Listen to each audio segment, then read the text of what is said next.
Fala, meu time, continuando os nossos estudos a respeito da segurança de autoridades, segurança de dignatários e operações de escolta. Finalizamos o último bloco, partimos agora para a parte de estudo de rotas, a parte de itinerários que compõe também o seu edital. Então, direto ao ponto, vamos jogar na tela, bora para cima. Senhores, iniciando aí, ó, o que é um itinerário? Já tem um conceito, é o caminho ou percurso pelo qual se desloca um dignatário.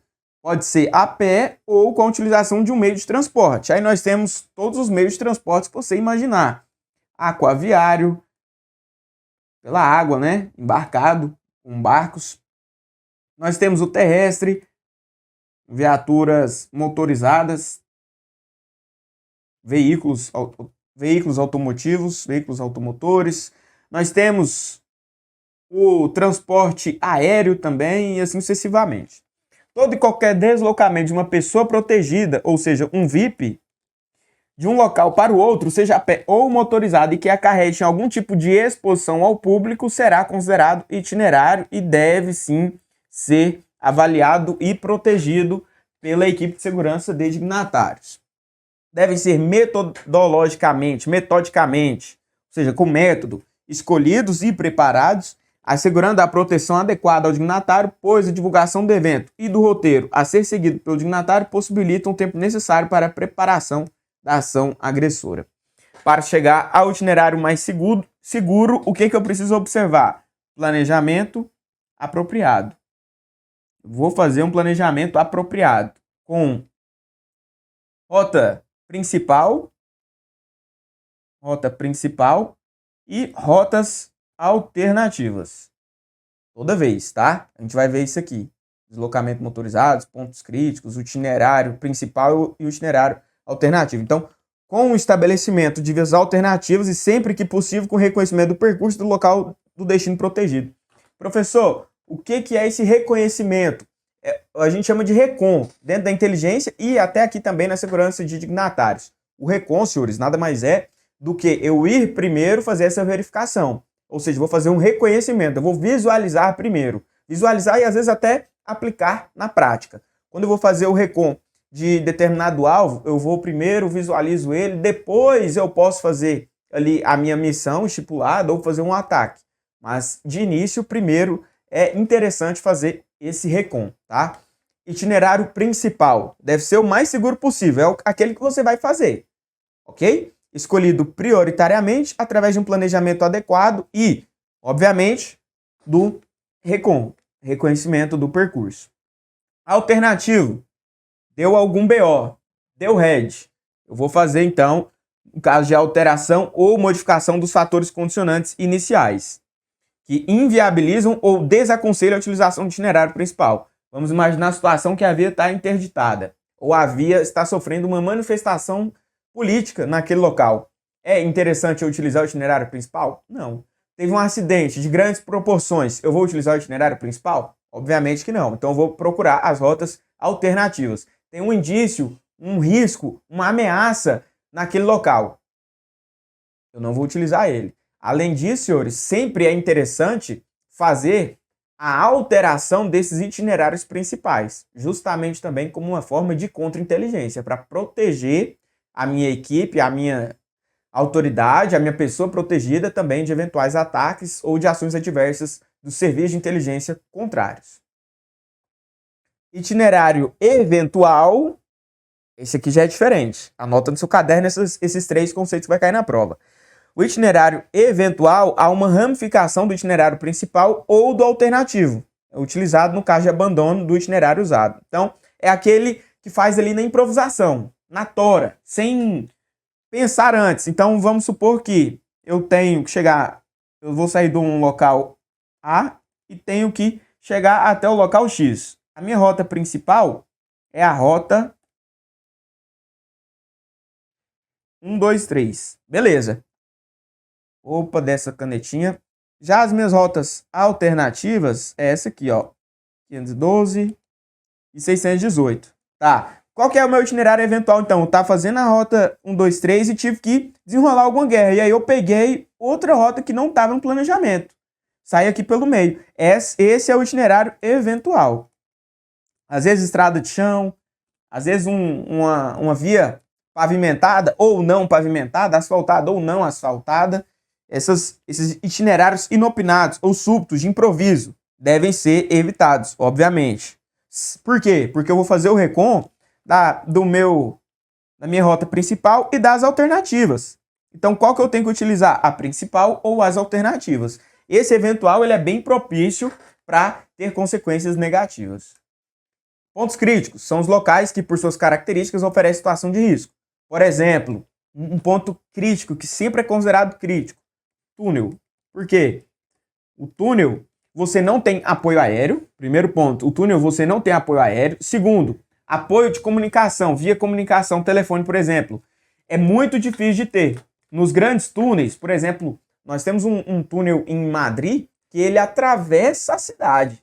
É um túnel de vários e vários quilômetros. Para quem mora no interior, às vezes não tem noção deste tamanho de um túnel dessas grandes metrópoles de país de primeiro mundo. Mas considerando um túnel dessas grandes dimensões, você perde o sinal dentro do túnel. E aí você não tem um apoio aéreo, você não tem um apoio via telecomunicação, se não for via rádio. Via rádio, ok, a maioria dos rádios pegam. Mas telefone, celular, sinal, você perde. Além disso, é fácil você sofrer uma emboscada ali e alguém te cercar pela frente e por trás. Então, o túnel é um local extremamente crítico, tá? Que a gente considera um ponto crítico.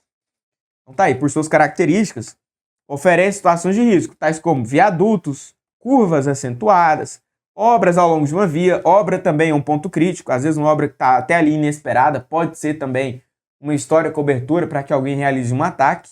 Lombadas, depressões que obrigam o comboio a reduzir a velocidade. Tudo que obriga o comboio a reduzir a velocidade ou parar já é considerado perigoso. O comboio ele tem que estar sempre movimentando e na velocidade padrão. Outro conceito, pontos de apoio. São todos os locais que servem para o acolhimento e proteção da autoridade no caso de perigo ou emergência, ou ainda para a colocação de meios auxiliares ao deslocamento, tais como quartéis, delegacias, hospitais, repartições públicas em geral. Então, pontos de apoio. Na minha rota principal, eu tenho um quartel aqui, um posto policial da PRF aqui, uma delegacia de polícia aqui, e eu tenho um hospital e uma eventual pista de pouso aqui na rota alternativa. Então, sabendo disso, a minha rota principal, eu já tenho que ficar atento quais são esses pontos de apoio. Uma pista de pouso pode ser considerado um ponto de apoio? Sim, se você tiver um apoio aéreo, obviamente uma pista de pouso você pode receber um apoio ali, tranquilamente. Deslocamento a pé. Aqui concentra a maioria das questões de prova e essas formações desses deslocamentos. A gente vai ver aqui. Primeiro lugar que você tem que saber. Deslocamento a pé, ele é o mais perigoso. Por quê? Expõe a pessoa protegida, na maioria das vezes. O cara não vai estar com um escudo na frente, um escudo atrás, um colete balístico, um capacete. Ele não vai ter a proteção, eventualmente, da lataria de um veículo ou do bloco do motor que segura disparo de arma de fogo. O bloco do motor, em sua grande maioria, segura disparo de arma de fogo. Tá? Veículos blindados também, óbvio que depende do projeto de arma de fogo e sua capacidade. Mas a maioria dos veículos, sim, contam. Os veículos que são destinados à proteção de dignatários contam com a blindagem ou semi-blindagem. Nós temos até alguns estados, por exemplo, no Rio Grande do Sul, que as viaturas são semi-blindadas. Então, é um ambiente que representa uma situação de risco. Diversas vulnerabilidades surgem em decorrência dessa exposição, principalmente quando é necessário manter a proximidade da autoridade com algum ajuntamento de pessoas. Por isso que nós vamos ver os tipos de formação. A autoridade aqui e a formação dos agentes de segurança de autoridades, que pode ser essa formação aqui, por exemplo. Parece um losango. Ok? Então, os de preto aqui são os seguranças. O de azul aqui é o VIP. Nessa simulação que eu fiz, a gente vai ver os tipos de posicionamento de equipe. É o nome correto. Devem ser escolhidos com base em um recon antecipado e planejado adequadamente em trajetos que possibilitem a coordenação, controle, flexibilidade e o maior nível de segurança possível. Dá-se preferência aos itinerários de curta distância, pouca duração, cobertos e abrigados de fácil localização e sem obstáculos, visando evitar a exposição desnecessária do dignatário. Então, evita-se essa exposição desnecessária. Para que eu vou expô-lo? Se ele pode passar despercebido, é melhor passar despercebido. Ah, mas ele quer ter o carinho do público, ele quer fazer a moral ali com o público. Faça, desde que de maneira segura. Deslocamento motorizado, sempre priorizar manter sigilo sobre as datas que você vai fazer esse deslocamento e, obviamente, principalmente os horários. É interessante que se faça também com horários distintos. É interessante evitar rotinas, né, no que tange aqui a deslocamentos e segurança de autoridade. Adotar uma velocidade segura, a velocidade da via, tá? É uma velocidade segura já considerada. Usar veículos semelhantes.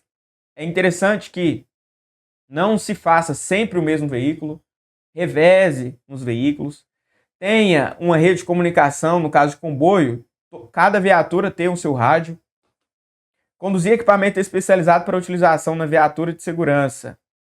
Então, equipamento especializado, você pode utilizar ali giroflex, você pode utilizar as sirenes, todos os outros equipamentos luminosos e sonoros. Adotar itinerários alternativos devidamente reconhecidos. Então já fez o recon, já sabe o itinerário alternativo? Na segunda-feira eu uso a rota A, na terça eu uso a rota B, na quarta a rota C, na quinta a rota principal. Então sempre ir variando. Utilizar o caminho mais seguro, mesmo que seja mais longo, eu sempre devo priorizar o mais seguro. Fazer reconhecimento prévio do percurso, antes de conduzir a pessoa protegida, obviamente. Manter atenção redobrada para os pontos críticos, posicionando o policiamento sempre que possível. Se tiver um apoio aí da segurança pública também é interessante. Aí, como eu disse, evitar rotina. Mudar horários, percurso e tipo de veículo se considerar necessário. Então você que pensa aí para questões de segurança manter a rotina é melhor, negativo. A rotina ela é boa para estudar, para manter a disciplina nos estudos. Aí ok, você tem um horário para acordar, um horário para ir trabalhar, um horário para ir estudar. Um horário para ir treinar, ok, disciplina e rotina. Agora, no que tange aqui a sua prova, no que tange a segurança de autoridades, zero rotina, ok? Vamos avançando. Escolta pessoal motorizada. Compreende a utilização de veículos por agentes especializados para a realização de acompanhamento veicular dignatário durante seus deslocamentos, embarques e desembarques. Então, o cara que vai fazer a escolta, é interessante que ele tenha, por exemplo, um curso de segurança de autoridades. É o principal. Curso de APH tático.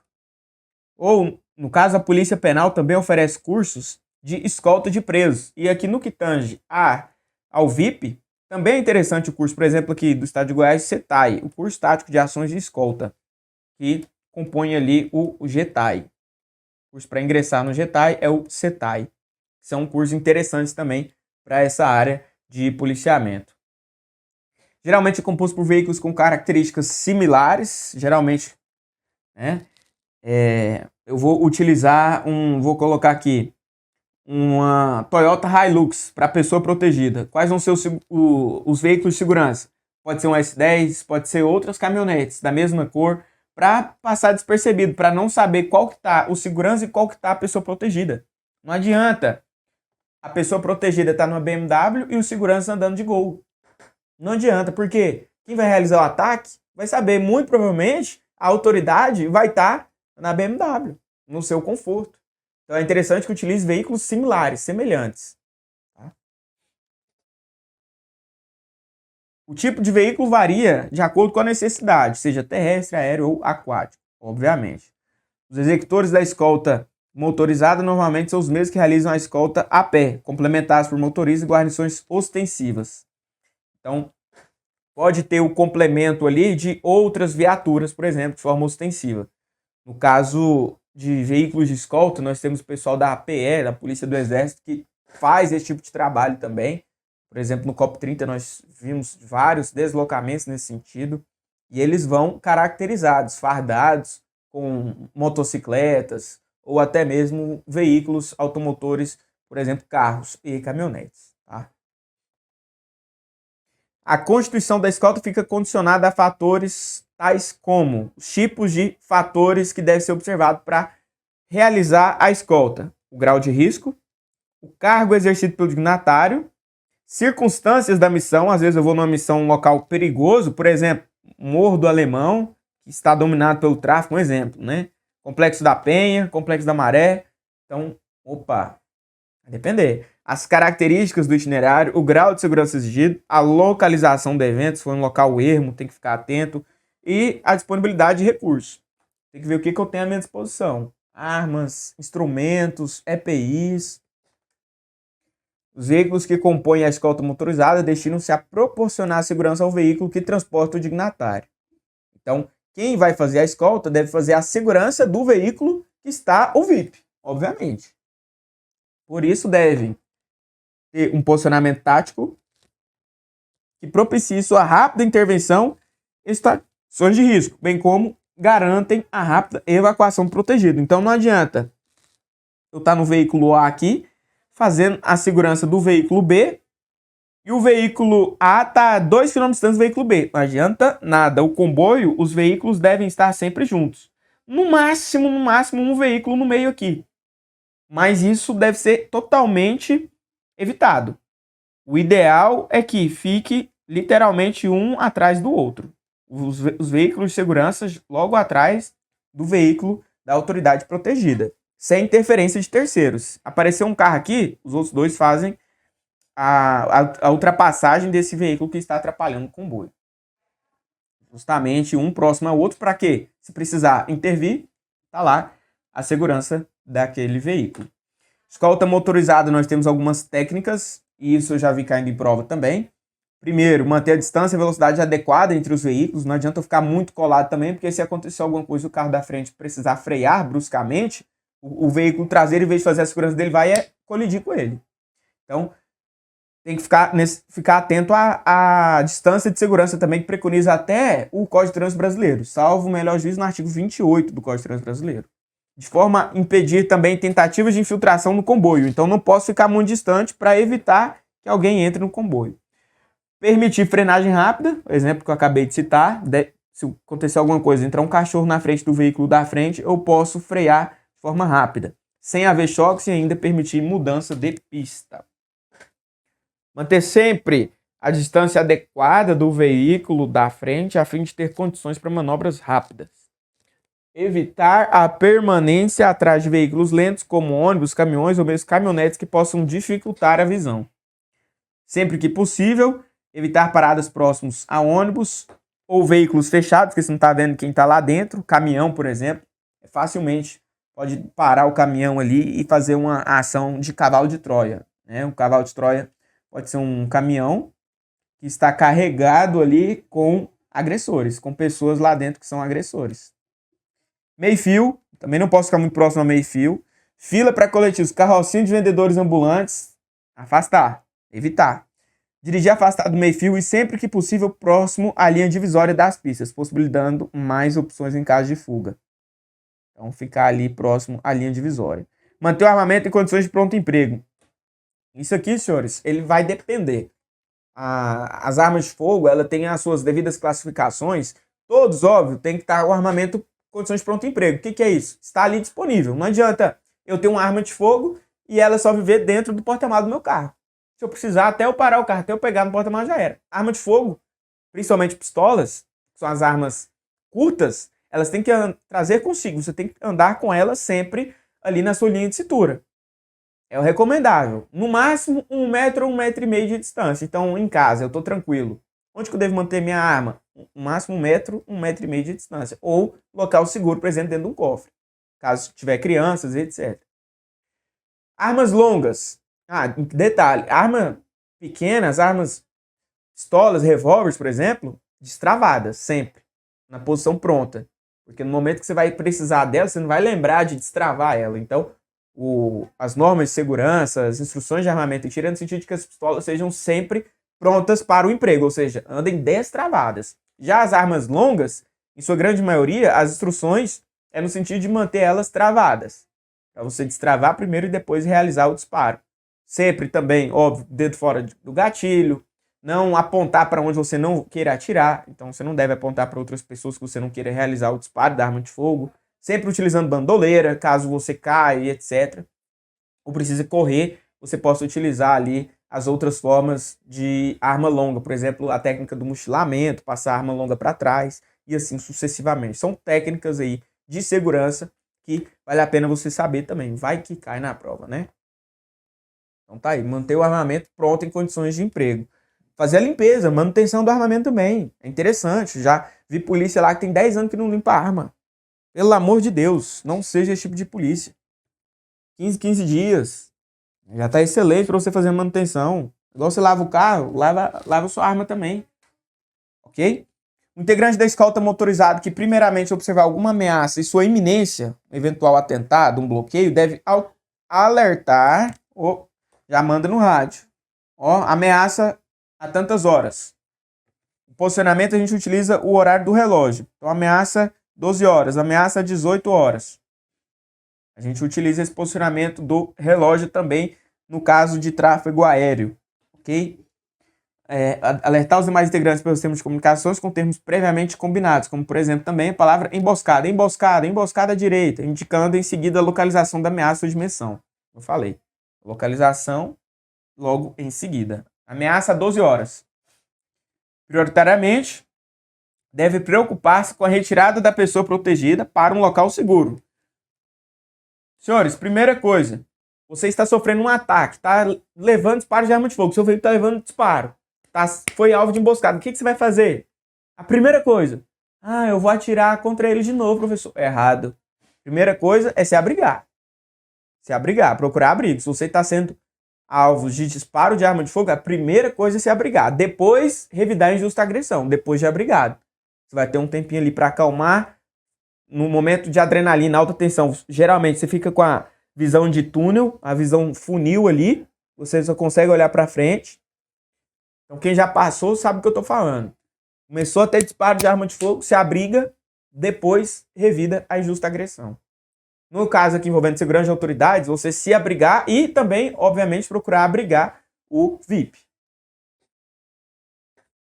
Solicitar apoio imediatamente, depois, obviamente, da proteção da autoridade, remoção da autoridade do local e reação adequada. Então, primeira coisa, já vi caindo em prova. Primeira coisa, quando você é alvo de emboscada, letra A, reação adequada? Errado.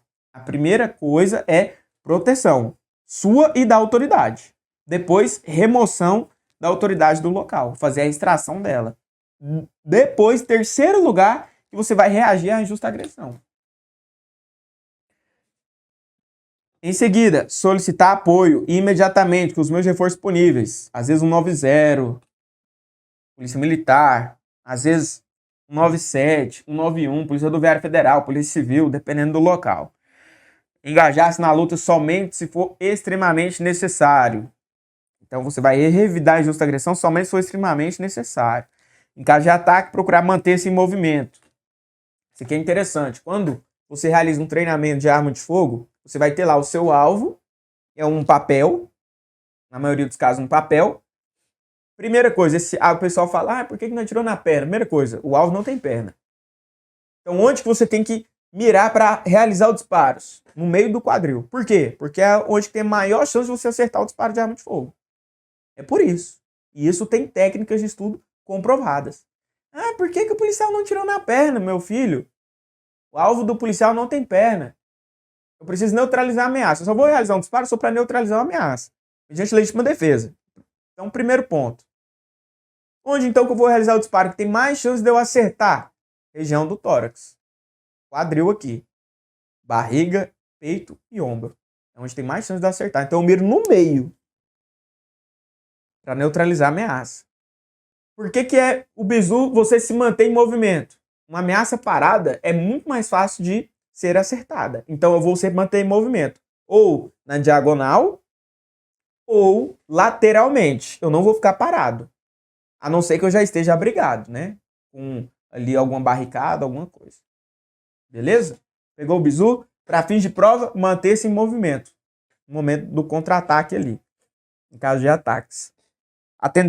Ficar atento para a possibilidade de existir emboscadas duplas. Pode ser que você saia do veículo para um lado e tem outros agressores de cá também. Então pode acontecer, na maioria dos casos, essas emboscadas duplas, pela frente e pela trás também. A equipe deve adotar ações rápidas e agressivas, porém compatíveis com a situação. Atentar sempre para ruas ou saídas laterais de fácil acesso que possam originar atentados. Então, no momento ali de deslocamento, fique atento a essas saídas de outras ruas, porque é de lá que pode vir um atentado. Estacionar sempre de forma que fique preparado para uma saída rápida. Aqui o próprio procedimento operacional da Polícia Militar é no sentido de estacionar as viaturas com as duas rodas ou três, o POP fala até 3 rodas, pelo menos 3 rodas em cima da calçada e uma do lado de fora. Para quê? Para facilitar a saída desse veículo. Estacionar de ré, obviamente, para facilitar a saída. Na sua casa, você estaciona seu carro de frente ou de ré? O certo é sempre de ré. Ah, mas dá mais trabalho. Ah, mas eu preciso acostumar. Sim, mas é o mais seguro, é o mais adequado. Questão de segurança pessoal. Eu mesmo, depois que me tornei polícia, é a mesma coisa. Vou ficar sentado de costas para a rua? Jamais. Jamais. Eu já aprendi gente perigosa, já aprendi policial militar, já aprendi médico, já aprendi advogado, já aprendi membro do Comando Vermelho, PCC, todo tipo de gente, rico, pobre. E aí eu não lembro quem que eu prendi, todos os rostos, mas eles com certeza vão lembrar de mim. Então é o famoso quem bate esquece, quem apanha não, fazendo analogia que é o nosso mundo de prisões na polícia, é nesse sentido.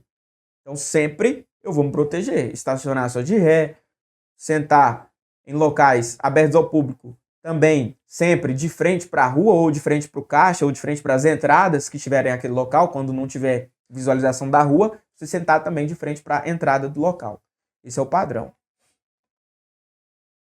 A equipe deve adotar ações rápidas e ações agressivas, porém compatíveis com a situação. E dependendo do caso também, né? Se possível for sair daquela emboscada com a autoridade, sem realizar disparos, melhor ainda. O que importa é a segurança da autoridade. Depois você vai atrás de quem te atacou.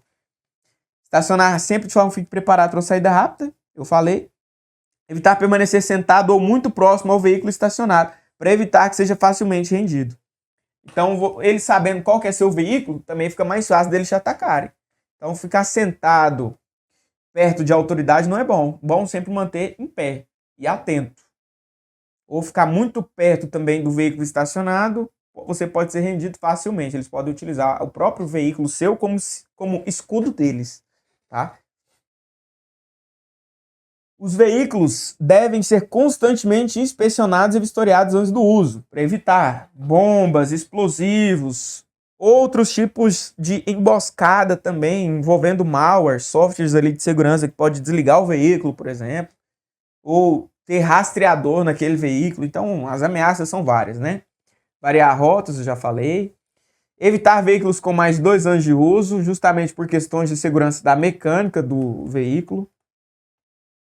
Mecânica, tá? Manter o tanque de combustível sempre cheio. Quer ver a vergonha maior? Acabou deixar acabar a gasolina dele, o combustível dele na rua, né? Pelo amor de Deus, que cara chulesento. Não seja esse tipo de pessoa. Chegou o meio tanque, completa. Meio tanque, completa. Não espera chegar também no acender a luz de combustível, não. Por quê? Até mesmo questões de economia do veículo e autonomia. Quando você realiza sempre essa questão de manter o combustível cheio ou meio tanque para frente, o veículo ele vai consumir menos combustível, vai desgastar menos as peças do veículo. Então, é interessante isso também que você saiba. Manutenção básica. Sempre verificar o nível da água, porque senão o carro esquenta demais e ferve, já era. Acontece aí, né? Também na rua. Pressão dos pneus, pneu murcho também. Nível do óleo pode fundir o motor para diminuir o risco de uma falha mecânica em momentos críticos. É óbvio que é mais difícil disso acontecer em veículos novos, né? Com menos de 2 anos de uso. Mas pode acontecer, fundir o motor sim, se não ficar atento ao nível do óleo. É necessária muita atenção nas entradas e saídas de garagem que exige algum tempo para sua abertura, deixando os veículos expostos à abordagem. Toda vez que você vai entrar e sair de algum local, tem que fazer a varredura completa. Fazer a visualização 360 graus ou 180. 180 é essa visualização. Você está saindo da rua aqui está a parede. Faz a visualização 180, todos os ângulos. Certo? É necessária muita atenção nas entradas e saídas. Caso algum pneu fure em local escuro e perigoso, é melhor continuar rodando até um lugar seguro, evitando sofrer um assalto ou sequestro. Sim, dependendo dos casos, eu já disse nas aulas anteriores, eles fazem as formas do veículo parar de forma proposital. Em local ermo, isso aí jamais você deve parar o veículo, tá? Ah, mas vai estragar mais a roda. Sim, estraga, vai gastar mais depois. Porém, dependendo do local, é melhor continuar o seu percurso ali, não deixar que o comboio pare. Os vidros do carro nunca devem ser abertos em semáforos quando da abordagem de vendedores ou pedintes. Então você está ali com a autoridade dentro, você vai ficar abrindo vidro? Jamais, até porque se abrir o vidro não faz sentido com o veículo você ter blindagem no veículo. Abrir o vidro, acabou a blindagem. Então não faz sentido. Suspeitar de qualquer veículo que pareça segui-lo. Atenção especial com motocicletas, principalmente se conduzida aí por 2 ocupantes ou com capacete com a viseira preta, fumê, sem possibilidade de identificar o rosto daquele condutor. Então tem que ficar atento, com atenção redobrada aí aos motociclistas. Atenção também aos acontecimentos à frente do veículo, colisões, incêndios, outros obstáculos na pista. É importante ter sempre 200 a 300 metros livres à frente. Então, teve um acidente aqui e tem os veículos parados no congestionamento, engarrafado. Você vai parar o seu veículo bem atrás do último veículo. Pelo menos 200 a 300 metros, tá? De distância. Para quê? Se precisar voltar ou precisar fazer outra manobra, você ter esse espaço.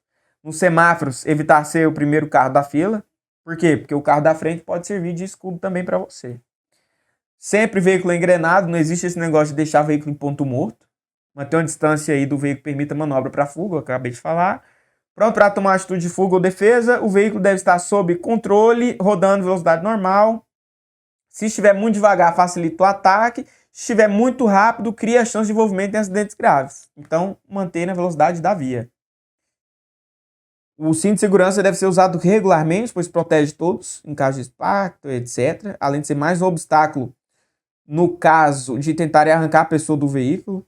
Os agentes devem sempre treinar a forma mais rápida e apropriada de sair do cinto de segurança e de abrir a porta do veículo para que não haja prejuízo no momento do confronto. Então, o ideal, senhores, é que todos os indivíduos andem com cinto de segurança.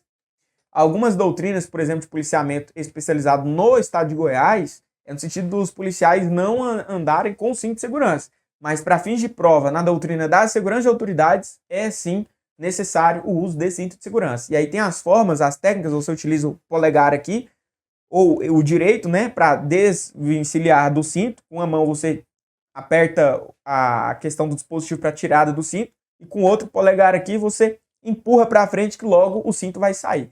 Então faz um movimento ali, questão de segundos. Apertou, empurrou, puxou, levantou a blusa, puxou a arma de fogo, no caso de pistolas, certo? A doutrina da polícia também prevê que os policiais vão ficar com as armas em punho, no caso de não ser o motorista, obviamente.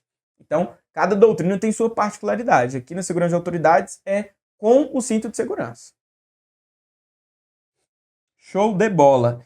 Em locais de evento ou quando um comboio estiver estacionado, os motoristas são responsáveis pela segurança dos veículos, devendo manter desembarcados e vigilantes. Então, parou o veículo, eu vou desembarcar e manter vigilante. Estacionou, evento, ou até em comboio, quando parou, estacionado, os seguranças da autoridade são responsáveis também pela segurança dos veículos. Isso aí também é óbvio, né, senhores?